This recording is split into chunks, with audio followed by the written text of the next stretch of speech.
வணக்கம்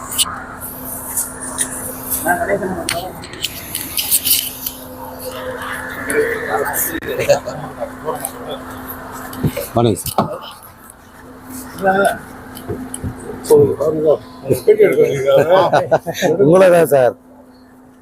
ஐயா தான் எங்க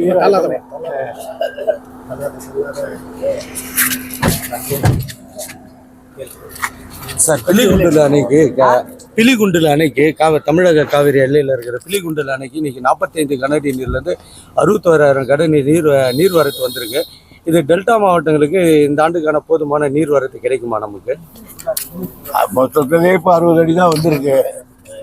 அது இன்னும் எவ்வளோ போகிறோம்? ஏன்னா சில நேரங்களில் சரண் பெஞ்சு சரண் நின்று போயிடும். அதனோட நிறைவு 2-3 நாள் பொறுத்து தான் சொல்ல முடியாது. அதே போல ஆளுநருடைய பதவி காலம் முடியுது.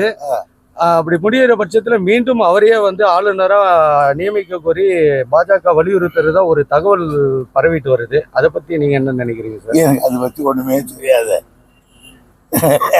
அவங்க கட்சி அவருங்க நாங்க என்ன பண்ணுவோம், இதை ஒன்றும் செய்யலாம். விளையாட்டுத்துறை அமைச்சர் உதயநிதிக்கு துணை முதல்வர் பதவி கொடுக்க போறதா அமைச்சரவையில மாற்றம் செய்யப்பட்டு அதுல துணை முதல்வர் பதவி கொடுக்கறதா ஒரு அங்கிங்கராதபடி எங்கும் ஒலிக்கிறது. முடிவெடுக்க வேண்டியவர் முதல்வர். அவர் வந்தார், துணை முதல்வராக வந்தா உங்களுடைய நிலைப்பாடு எப்படி சார்? என்ன நிலைப்பாடு? அதாவது உங்களுக்கு, நான் முறையா கட்சியில் வளர்ந்தவர், கட்சியினுடைய சட்ட திட்டங்களுக்கு உட்பட்டவர். என்னுடைய தனிப்பட்ட மரியாதைகளை விட கட்சியினுடைய நோக்கு, பலம், சக்தி தான் நான் எதிர்பார்க்கிறவன். காரணம், என்னுடைய வாழ்க்கையில் 60 ஆண்டுகளுக்கு மேலாக கட்சி வளர்ச்சிக்காகவே அர்ப்பணித்தவர். எனவே